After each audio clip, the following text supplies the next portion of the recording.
हिमाचल प्रदेश विश्वविद्यालय के 97वें स्थापना दिवस समारोह में मुख्यमंत्री सुखविंदर सिंह सुक्खू ने आधुनिक शिक्षा, छात्र सुविधाओं और प्रदेश के मुद्दों पर सरकार का पक्ष रखा है। उन्होंने विश्वविद्यालय में बीटेक, आर्टिफिशियल इंटेलिजेंस और मशीन लर्निंग जैसे नए पाठ्यक्रम शुरू करने की घोषणा की है। साथ ही छात्रावास निर्माण के लिए 5 करोड़ रुपए की वित्तीय सहायता देने का ऐलान किया है। मुख्यमंत्री ने अपने छात्र जीवन को याद करते हुए विश्वविद्यालय के योगदान की सराहना की है और नीट धांधली और पेपर लीक मामले पर उन्होंने केंद्र सरकार पर निशाना साधते हुए निष्पक्ष जांच की मांग की है। उन्होंने हिमाचल के वित्तीय अधिकार, जल विद्युत परियोजनाओं पर रॉयल्टी और पर्यावरणीय मुआवजे की भी मुद्दा उठाया है। मानसूनी आपदा पर सीएम ने कहा कि सरकार राहत और बचाव कार्यों के लिए पूरी तरह से तैयार है। तो जान भी कर दिया जाए। नीट का पेपर लीक हुआ, सच हुआ और कांग्रेस पार्टी उसको नीट के बच्चों के साथ खड़ी है। बीजेपी कांग्रेस के खिलाफ प्रदर्शन कर रही है क्योंकि हम नीट के बच्चों के साथ खड़े हैं, हम सच के साथ खड़े हैं, वो झूठ के साथ खड़े हैं। झूठ बार बार सच से टकराता है, जीत आखिर में सच की ही होती है। हाँ, मानसून में किन्नौर में और कांगड़ा के शाहपुर के बौ में तकरीबन 19 घर हमारे बह गए हैं। मैं जो ये नुकसान हुआ, जो ये बादल फटा, ये दिन के समय हुआ। तो 2-3 महिलाओं को थोड़ी चोट आई है, सब कुछ बह गया है।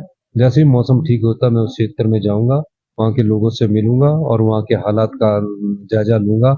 और मैं अब कहूंगा कि अभी आज का दिन भी बहुत बारिश है, तो लोग नदी के किनारे मत जाएं और कोई स्टंटबाजी मत करें। ये मेरा सभी सैलानियों से अनुरोध भी रहेगा। और निश्चित तौर पर इस दिशा में जो भी मानसून में हम कर सकते होंगे आपदा प्रभावित के लिए, हमने पहले ही तैयारी कर रखी है, हम निश्चित रूप से करेंगे। सरकार ने आरडीजी बनकर जहाँ संविधान का तो उल्लंघन किया ही है, वहाँ हिमाचल जैसे पहाड़ी राज्य के साथ भी अन्याय किया है। आर्टिकल 275 के तहत यह आरडीजी हमारा अधिकार था। अब हम ये कह रहे हैं कि अगर आपने आरडीजी नहीं देनी है, जो तो सर्विसेज देते हैं इकोलॉजिकल सर्विसेज के रूप में, पानी, हवा, ये सब चीजों के रूप में हम सर्विसेज देते हैं, तो उसका 90,000 crore Indian institute of forest management ने अध्ययन किया है, वो हमें दे दे। वो भी नहीं देंगे। अब आपदा हम सहन कर रहे हैं, नदियों में बाढ़ आती है, हिमाचल प्रदेश के लोग सहन करते हैं, फिर हमारे साथ अन्याय क्यों हुए? हमारे जो पावर प्रोजेक्ट्स में, उसमें हमारी रॉयल्टी जो पावर प्रोजेक्ट फ्री हो गए हैं, जिसमें 40 साल पूरे हो गए हैं, उसमें 50% हमारे को तकरीबन 50% के करीब हमें फ्री रॉयल्टी दे और 40 साल बाद हमें वापस कर दे। हमें किसी आरडीजी की जरूरत नहीं है।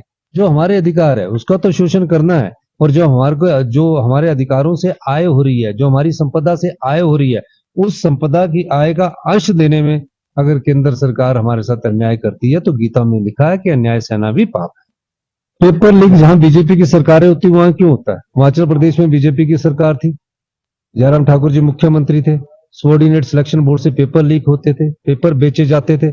हजारों युवा जो सरकारी नौकरी का सपना सजोए थे और उनके पेपर लीक हो जाए तो उन युवाओं पर क्या बीतेगी? नीट में हजारों बच्चों ने तैयारी की होती है, और तैयारी करने के बाद उनके पेपर जब वो तैयार करके बैठते हैं, और बैठ करने के बाद जब अपने आंसर शीट देखते हो तो खुश होकर जाते हैं कि मैं इसमें सिलेक्ट हो जाऊंगी, और पता लगता है कि पेपर लीक हो गया है और पेपर को कैंसिल कर दिया जाता है। तो उस नीट के बच्चे जिसने एग्जाम दिया होता, जो डॉक्टर बनने का सपना बड़ी 2 साल की मेहनत के लिए करता है, उसके दिल पर क्या बीतती होगी, ये केंद्र सरकार को सुनना चाहिए।